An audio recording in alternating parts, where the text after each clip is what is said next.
ouvir a voz do Salvador.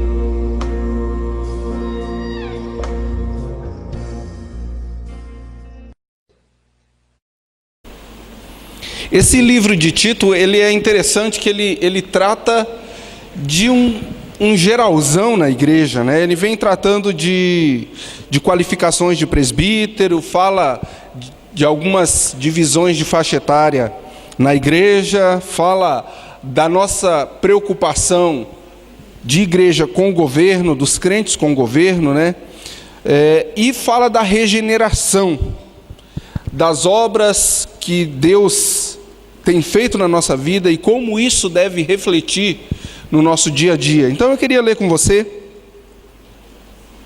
no capítulo 2, Tito 2, a partir do versículo 11, diz assim: porquanto a graça de Deus se manifestou salvadora a todos os homens, educando-nos para que, renegadas a impiedade e as paixões mundanas, vivamos no presente século sensata, justa e piedosamente, aguardando a bendita esperança e a manifestação da glória do nosso grande Deus e Salvador Cristo Jesus, o qual a si mesmo se deu por nós, a fim de remir-nos de toda iniquidade e purificar para si mesmo um povo exclusivamente seu, zeloso de boas obras.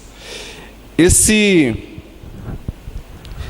contexto, diante de tudo que é tratado aqui nessa carta, e a maneira como fala do efeito da graça na vida do povo que foi alvo dessa graça, que foi alcançado pela graça de Cristo Jesus, é algo extraordinário, porque ele não está falando para quem não é crente, ele não está falando para quem não foi alvo dessa graça, ele está falando para quem é alvo dessa graça, para quem foi alcançado por Cristo.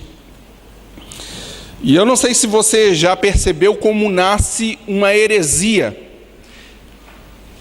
mas uma heresia, ela nasce assim: você pega um monte de verdade e coloca um desvio dentro dessas verdades, coloca alguma coisa errada, alguma coisa mentirosa dentro dessas verdades. É assim que nasce uma heresia: um monte de verdades com uma coisa errada, ou um entendimento errado, e isso passa a ser ensinado como uma verdade.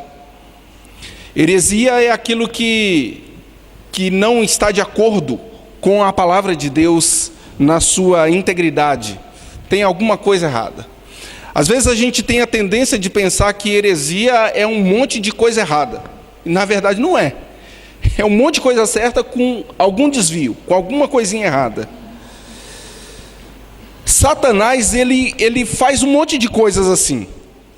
E eu não sei em qual dos departamentos do quinto do inferno foi inventado que nós deveríamos fiscalizar a vida um do outro. Porque na Bíblia diz que nós devemos cuidar uns dos outros, que nós devemos ensinar uns aos outros, orar uns pelos outros e manifestar um monte de características para poder abençoar a vida do próximo. Isso é um cuidado, é uma proteção. Mas em nome dessa proteção, existe um desvio. E algumas pessoas resolvem fiscalizar a vida dos outros. E aí é interessante quando a gente lê esse texto de 1 Coríntios, que nós lemos aqui na hora da Santa Ceia, porque ele fala também isso. Ele diz assim: examine-se, pois, o homem a si próprio, e assim, depois de se examinar, coma do pão e beba do cálice. Mas tem gente que resolve examinar a vida dos outros. Eu não sei se no momento de Santa Ceia você fica olhando, observando: será que vai tomar? Está em pecado. Não tomou, deve estar em pecado. Ixi, deve estar devendo, ou está em adultério, está com algum problema. Mas não é para a gente fazer isso. É para nós cuidarmos da nossa vida. É para nós fiscalizarmos a nossa vida. E esse é um dos efeitos da graça de Deus em nós. Nós somos alcançados por essa graça, e por ser alcançado por essa graça, nós podemos ser reflexo dessa graça para outras pessoas. O pastor falou de espelhos aqui no início, né, na liturgia, na introdução da liturgia. Ele estava falando que nós somos como espelho. E na hora que ele falou, eu lembrei que quando eu era criança, eu fui num circo. Sabe aqueles circos de bairro? Que armam uma tendinha qualquer? Mas esse circo, ele era mais ajeitadinho, esse que eu fui. Tinha até uma sala de espelhos. E eu ficava maravilhado quando entrava naquela sala de espelhos e tinha um espelho que eu me via baixinho e gordão. E na época eu era magrelo e esguio, era comprido. E tinha um outro espelho que conseguia me deixar maior ainda. Um outro que me deixava com cabeção. Outro que deixava todo disforme. Às vezes nós precisamos nos olhar diante de Deus para tentar enxergar o que Deus tem visto em nós. Tá, eu fui alvo então dessa graça de Deus. No versículo 11 diz assim: porquanto a graça de Deus se manifestou salvadora. Eu fui alvo dessa graça salvadora de Deus. Fui alvo dessa morte de Cristo, que trouxe vida para mim. E agora, por conta disso, tem todas essas outras coisas aqui que nós vamos dar uma olhada e analisar, que vai transformando a minha vida. Mas à medida que eu sou transformado, e à medida que Deus vai aperfeiçoando a obra dele na minha vida, não me dá o direito de ficar jogando na cara do outro que ele é um fraco, que ele é um pecador, que ele é menor, que ele não consegue, que ele não faz. Não, eu fui alvo dessa graça também. E graça é algo que você não merece, é te dado gratuitamente. Você recebe de graça. É exatamente esse o sentido da graça. Alguma coisa que você recebe sem merecer. A salvação em Cristo Jesus, nós recebemos não por merecimento próprio. Me esforcei muito e mereci, por isso eu agora estou recebendo, porque eu estou merecendo. Não, nenhum de nós merecemos. Por isso que se chama graça, porque é dado gratuitamente. É algo que Deus estende e nos oferece. E vai transformando a nossa vida. E aí, continua no versículo 2. Eu fui alvo, então, no versículo 12. Fui alvo dessa graça, fui atingido por ela e ela tem transformado a minha vida. E o texto diz assim: educando-nos para que, renegadas a impiedade e as paixões mundanas, vivamos no presente século sensata, justa e piedosamente. Eu já tinha estudado o que significa a palavra educar. E me deu um pouco de mistura com a outra palavra que foi também mencionada aqui pela Lloyd. Ela falou sobre a palavra inculcar, que significa colocar dentro da cabeça, colocar dentro da cuca. E aí eu falei, será que educar tem alguma coisa a ver com isso também? E fui buscar o sentido etimológico da palavra. É uma palavra que vem do latim, do educare, e significa conduzir para fora. Ou seja, preparar a pessoa para que a pessoa possa viver alguma experiência mais significativa lá fora.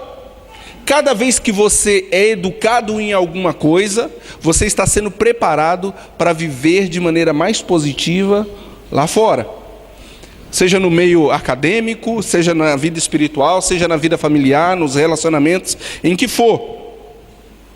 Só que aqui está sendo tratado de vida espiritual.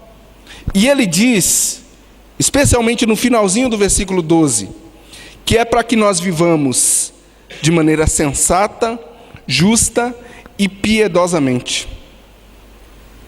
nós estamos sendo educados, ou seja, nós estamos sendo preparados para viver lá fora de maneira diferente.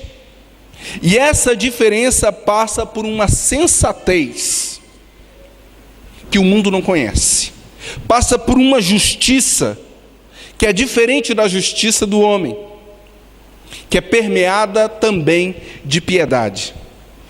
Se você falar para alguém sobre justiça e em seguida falar sobre piedade, parece que é incoerente, parece que não tem coerência, porque a justiça tem que ser cega. A justiça não pode ter misericórdia, não pode ter piedade. Só que a justiça de Deus, ela é envolvida de sensatez e de piedade. Será que quando eu olho para a vida do meu irmão, eu o trato de maneira justa, como trato também a minha vida de maneira justa?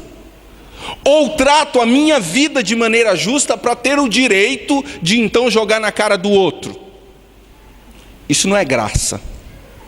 Isso não é graça.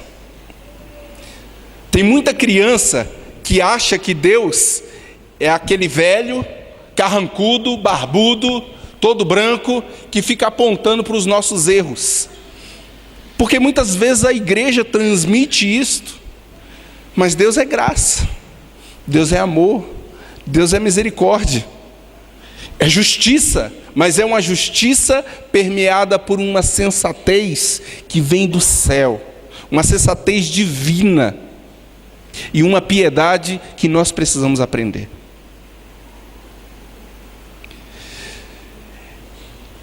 Existe todo um significado dessa justiça, está nesse ponto no texto, entrelaçada com sensatez e com piedade.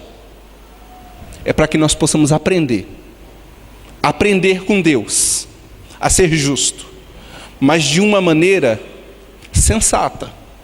Eu fui alvo da graça de Deus, e se a justiça de Deus se manifestasse sobre mim, sabe o que eu merecia? A morte.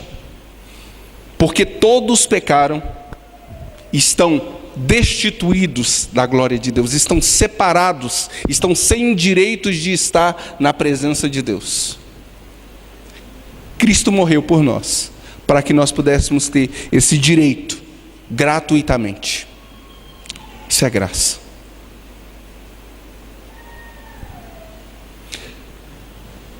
Se eu fosse um espelho e Cristo olhasse para mim, ou se eu fosse um vidro e Cristo olhasse para mim, ele iria ver um monte de manchas, um monte de sujeira, um monte de marcas. Só que em todas essas marcas foi passado o sangue de Jesus. E foi limpo, e foi perdoado, e foi apagado todos os pecados. Agora eu sou diante de Deus como um vidro limpo. Agora você que foi alvo desse sacrifício de Cristo, você que foi alvo dessa graça de Deus, porquanto a graça de Deus se manifestou para você, você que foi alvo dessa graça de Deus, você está limpo. Nenhuma condenação há para aqueles que estão em Cristo Jesus. Porque você foi limpo pelo sangue de Jesus, Ele assumiu a culpa. Ótimo. Agora Ele quer nos ensinar a olhar para outra pessoa e, no lugar de ver a culpa da outra pessoa, ser sensato e tentar buscar Cristo na vida da outra pessoa. Mas e se a pessoa não tem Cristo? Eu preciso ensinar. Eu preciso mostrar. Eu estou sendo educado pela palavra de Deus para levar para fora, para levar para outro. Ninguém vem aqui para a Santa Ceia para comer pão, beber vinho e engordar. Nós viemos para nos fortalecer e sair daqui e levar isso para outras pessoas, para aquele que está necessitado, para aquele que está precisando, para que você possa viver sensata, justa e piedosamente. Não tente ser só justo. E não imagine que você tem sido tão severo consigo mesmo que te dá o direito de ser severo com o outro. É o contrário. Eu tenho aprendido tanto sobre a justiça de Deus, tenho aprendido tanto sobre o quanto que Deus é justo, que Ele não deixou o meu pecado sem ser pago. Alguém teve que pagar pelo meu pecado. Cristo Jesus foi para a cruz e pagou pelo meu pecado. Cristo Jesus foi para a cruz e pagou pelo seu pecado, porque Deus é justo. Mas Ele não jogou na sua cara como um pecador. Ao contrário, Ele falou assim: você não tem condição, então eu vou ser gracioso com você. A gente precisa aprender a levar isso para fora. Eu estou sendo gracioso com aquele que é pecador? Ser gracioso aqui no templo é fácil. É um monte de gente que foi alvo da graça salvadora de Deus. Mas eu posso ser gracioso no trânsito, eu posso ser gracioso no trabalho, eu posso ser gracioso com o meu marido que ainda não conhece Jesus, posso ser gracioso com a esposa que ainda não conhece, com um filho ou com um parente que ainda não conhece.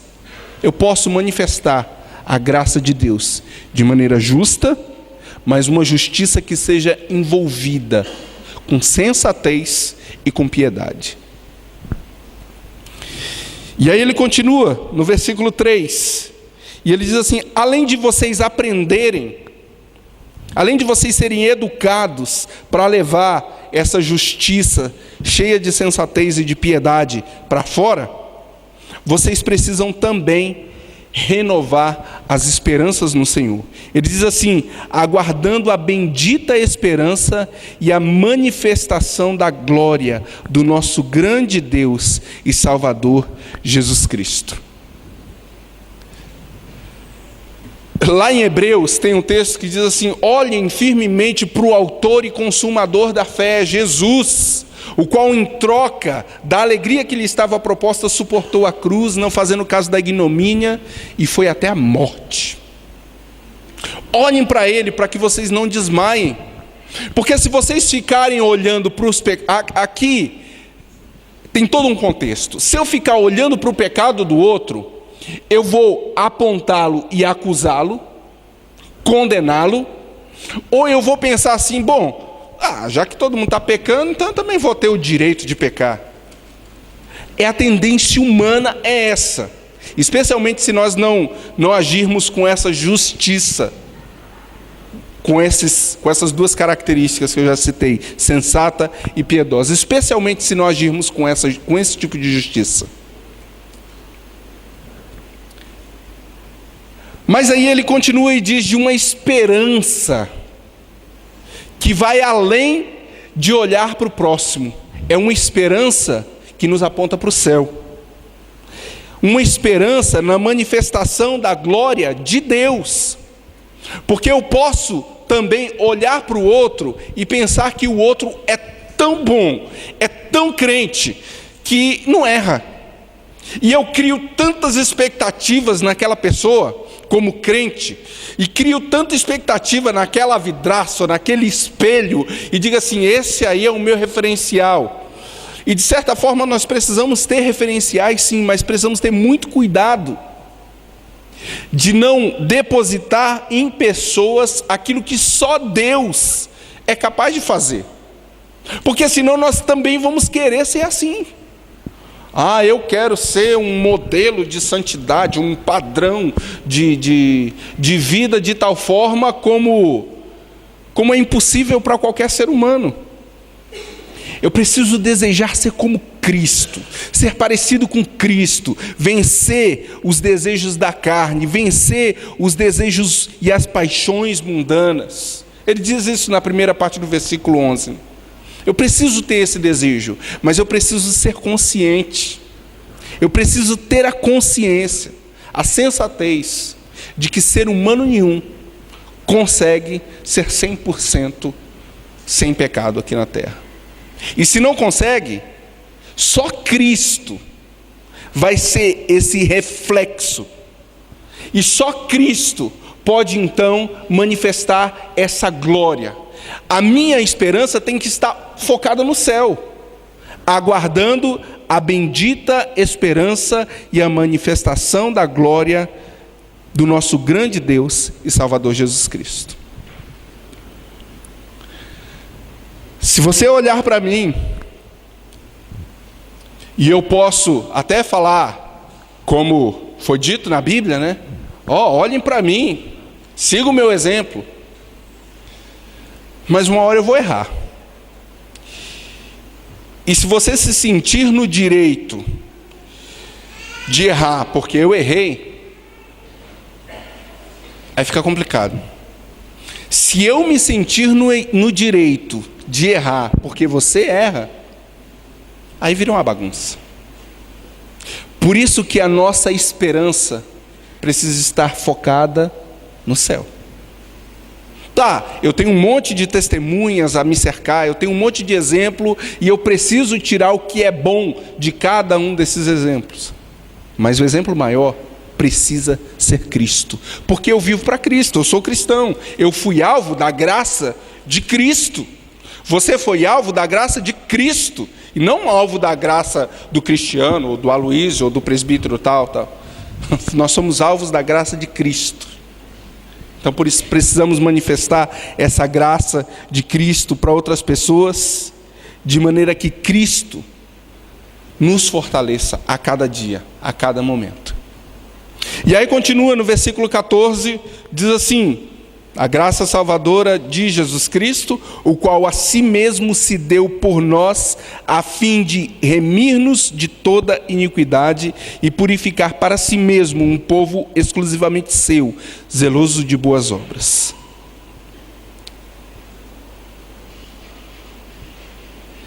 Deus quer nos remir, quer nos limpar, quer fazer de nós um povo exemplo daquilo que Ele é, um povo escolhido, como quis fazer com o povo de Israel. Desejo de Deus, ter um povo para manifestar a glória dEle. E aí nessa atitude de remir e de limpar o nosso coração, nós precisamos entender, tá bom, eu fui alvo da graça de Deus, e agora eu sou um povo exclusivo de Deus, exclusivamente seu. Isso quer dizer que o maligno não tem mais domínio sobre a minha vida. Isso quer dizer que o pecado, mesmo que eu ainda tenha essa inclinação, a consequência do pecado já foi paga na cruz, pela morte de Cristo. Mas também não me dá o direito de pecar. Me dá o direito de olhar para Cristo e dizer assim: em Cristo eu posso ter uma vida diferente. Eu posso ser remido, porque os meus pecados já foram pagos na cruz por Ele. Já não é mais por minha própria força. Já não é mais pela força da carne. Agora é por um agir do Espírito Santo que vai renovando o meu pensamento, que vai renovando as minhas atitudes, que vai transformando o meu ser, de tal forma que eu entendi, eu fui alcançado pela graça salvadora de Cristo, mas não só para ser melhor que os outros, não, é para levar isso a outras pessoas. Tá, eu fui alcançado pela graça de Cristo, e agora eu posso então renegar as paixões mundanas, a impiedade. Eu posso viver de maneira justa e sensata, eu posso ser diferente. E o mundo precisa que a igreja seja diferente. O mundo precisa ver em nós algo de diferente. Essa diferença é uma diferença espiritual. Porque você pode conhecer lá no seu trabalho alguém moralmente exemplar, alguém sensato, alguém justo, talvez até alguém piedoso. Mas se essa pessoa não foi alvo da graça salvadora de Cristo, você é o reflexo para essa pessoa. Você que foi alcançado por essa graça salvadora de Cristo é o reflexo. Tá, mas o que isso muda no meu dia a dia? O que isso muda na minha vida? Tem que mudar tudo. Especialmente no momento de crise, no momento de tribulação. no momento em que a finança aperta, no momento em que os desafios parecem grandes demais, a minha postura tem que ser uma postura diferente, porque eu fui remido. Eu tenho algo de diferente que esse povo ainda não tem.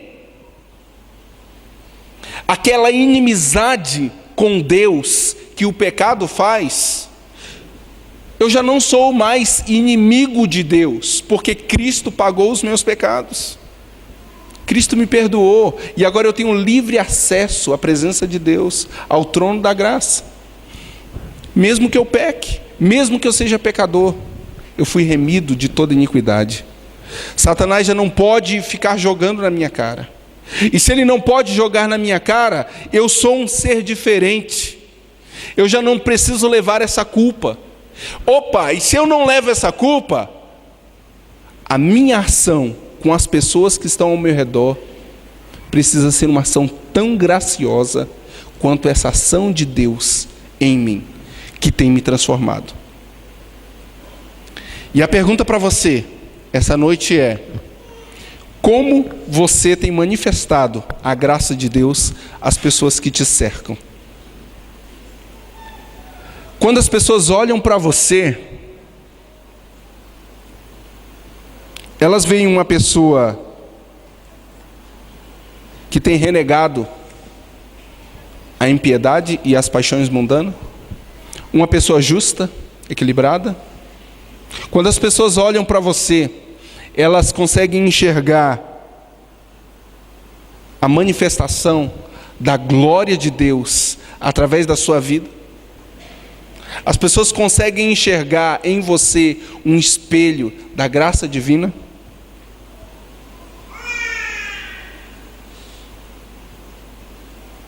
Você foi remido pelo sangue de Cristo.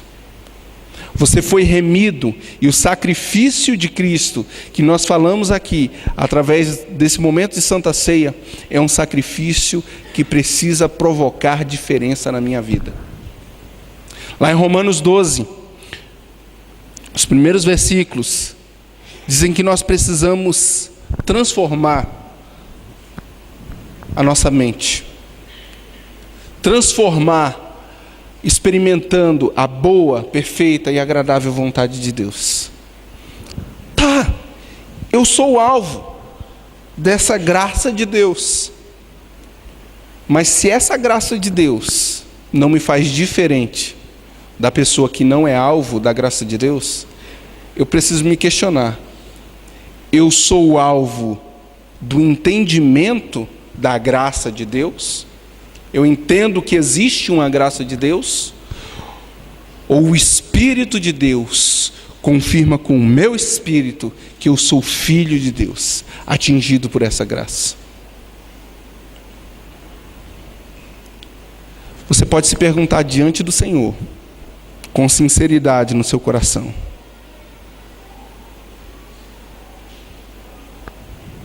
Paulo começou essa carta dizendo que era para promover a fé dos eleitos. E entre vários conceitos ele ressaltou a graça, evidenciando que nós precisamos ser educados através dessa graça a ser diferente. Pega um povo insensato e transforma num povo sensato. Pega um povo cheio de pecado e transforma num povo sem culpa, sem pecado, porque Cristo já levou a culpa.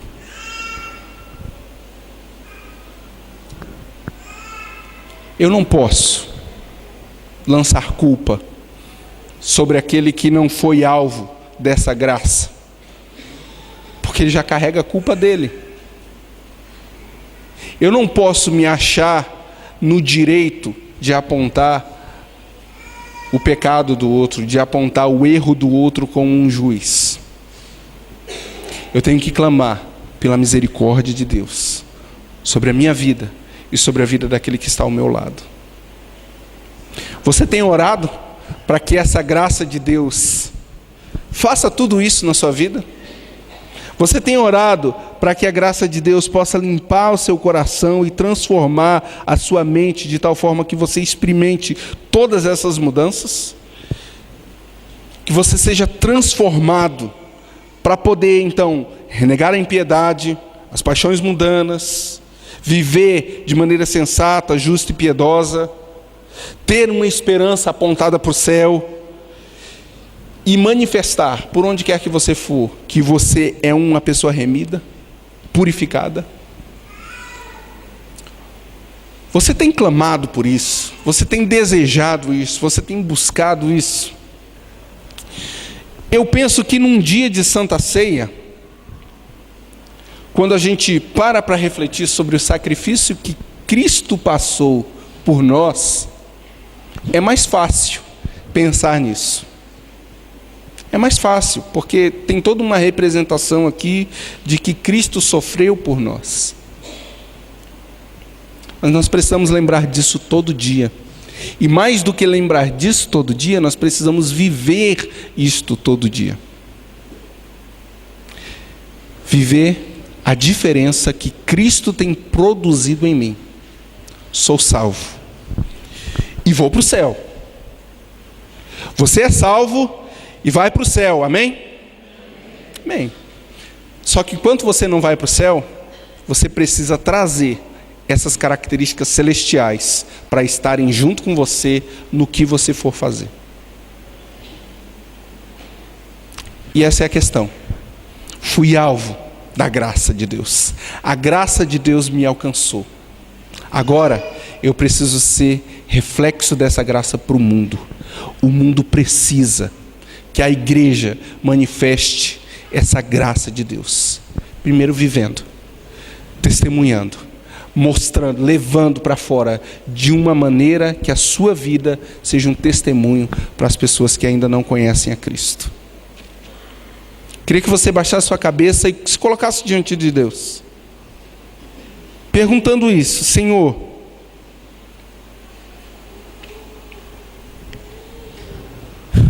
será que eu experimento mesmo dessa graça?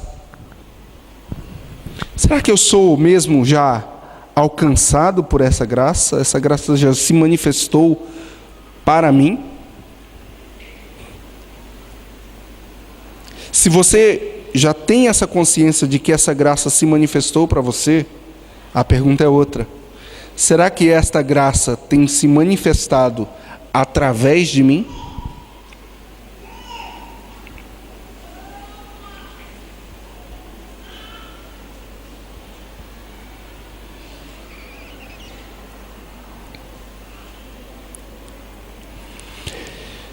Deus, muito obrigado, Pai, porque o Senhor tem transformado o nosso coração. Obrigado porque o Senhor alcançou a nossa vida, Pai. Obrigado porque a sua graça, permeada de misericórdia, permeada de perdão, permeada de justiça, mas uma justiça que não foi lançada em nós, foi lançada em Cristo. Obrigado porque essa característica tão graciosa alcançou o nosso coração. E hoje nós temos paz com Deus. Obrigado, Deus, porque nós somos uma nação chamada de nação santa, povo de propriedade exclusiva de Deus, remido, perdoado. Mas obrigado também, Pai, pelo desafio que o Senhor nos faz de sermos diferentes e de manifestarmos essa diferença por onde formos. Que o Senhor manifeste, Pai, em nós a característica que só o Senhor pode manifestar. Que em nome de Jesus, o Senhor olhe no coração dessa pessoa que está aqui, Deus, e que se sente acusada pelo inimigo, acusada por Satanás, ou às vezes acusada até por um irmão que não entendeu que não era para vigiar a vida do próximo, que era para vigiar a sua, Pai. Que o Senhor alcance esse coração, Pai, que está ferido, e que o Senhor possa trazer cura, Pai, em nome de Jesus. Para aquele que tem vivido acima dos outros como juiz, Pai, que o Senhor possa quebrantar, porque só o Senhor pode fazê-lo. Que o Senhor possa tratar dessa vida, Pai. Para aquele que ainda não conseguiu entender, experimentar essa graça, esse perdão do Senhor, Pai, que o Senhor possa derramar e alcançar, se manifestar para esse coração. Nós clamamos por isso em nome de Jesus, Pai. Amém e amém.